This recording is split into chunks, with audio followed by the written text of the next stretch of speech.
Manichitrathazhu cinema. ആ cinema shoot നടന്നുകൊണ്ടിരിക്കുക. അല്ല, റിലീസായി. കത്തിക്കുത്ത് വരാണെന്ന് തോന്നാറുണ്ട് പെരുമ്പാവൂർ സ്ഥലം കണ്ട്. എന്ന് വെച്ച് കഴിഞ്ഞാൽ ഒരാൾ മാറ്റിനിക്ക് കയറാൻ, അല്ല ഫസ്റ്റ് ഷോയ്ക്ക് കയറാൻ നിൽക്കുന്നു. മാറ്റിനെ കഴിഞ്ഞ ഒരാളും ഇറങ്ങി വരുന്നു, ഒരു പയ്യൻ കൂട്ടുകാരൻ.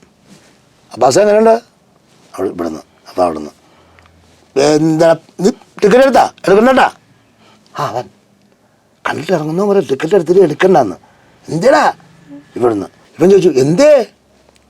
ഭയങ്കര പ്രശ്നമല്ലേ ഉണ്ടാക്കി വെച്ചാനെ. ഈ അടിച്ച് കലക്ക കളിയൻ ഇവനോട്. നീ വേണേ എടുക്കണ്ട, ഇങ്ങോട്ട് വാ. ഒരു വകപ്പരും മനുഷ്യന് പ്രാന്ത് പിടിപ്പിച്ചേ. അന്നാകെ വലിയ ശോഭനാടാ. ഒറ്റ വർത്താനം ഇവനോട്. കാണാൻ നിന്നവനോട് കണ്ടിട്ടുണ്ടെങ്കിൽ ഞാൻ പറഞ്ഞു, നമ്മൾ ഫിലിം തുടങ്ങുമ്പോൾ തൊട്ട് തീരുന്നത് വരെ ഏതാണ്ട് 3/4 ഭാഗം വരെ നാഗവല്ലി ആകാൻ ആരാ നാഗവല്ലി എന്ന് അറിയാൻ പറ്റില്ല സിനിമ കാണുന്നതന്നെ.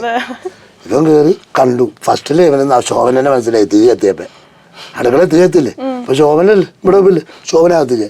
പടത്തിൻ്റെ പകുതി ഇറങ്ങി വന്നിട്ട് കുത്തുണ്ടായെന്ന് പറഞ്ഞത്. പെരുമ്പാലോട്ട് അങ്ങോട്ട് കുത്തുണ്ടാകാൻ. അപ്പോൾ അതിന്ന് ആ പടം നടക്കുവാണെങ്കിൽ ആ പടം വിജയിക്കില്ല. അവിടെ കാര്യം വരട്ടെ, സസ്പെൻസ് ഇവിടെ എടുത്തേ. റിലീസ്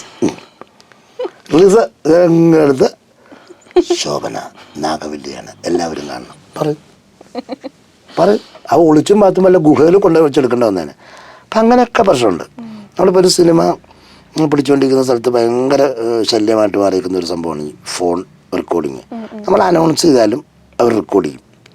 ആ റെക്കോർഡ് ചെയ്തുകൊണ്ടിരിക്കുമ്പോൾ പ്രൊഡ്യൂസറുടെ മനസ്സൊക്കെ എന്തോരം ഇതാണെന്നറിയോ. എത്ര കാശ് മുടക്കിയിട്ട് അത് ചെയ്യണമെന്നറിയോ. നമ്മൾ ചുമ്മാ ഇങ്ങനെ എടുത്ത് വെച്ച് ക്ലക്കള് 2 അടി അടിച്ചുമ്പോൾ എങ്ങോട്ടൊക്കെ പോയി. അപ്പം അവർ ചിന്തിക്കണം, ഈ സിനിമ ഇറങ്ങുമ്പോൾ നമുക്ക് ചെയ്യാം കേട്ടോ.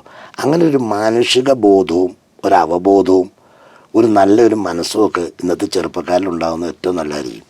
എനിക്കും ഉണ്ടൊരു 10, 23, 22 വയസ്സുള്ള പയ്യനെ.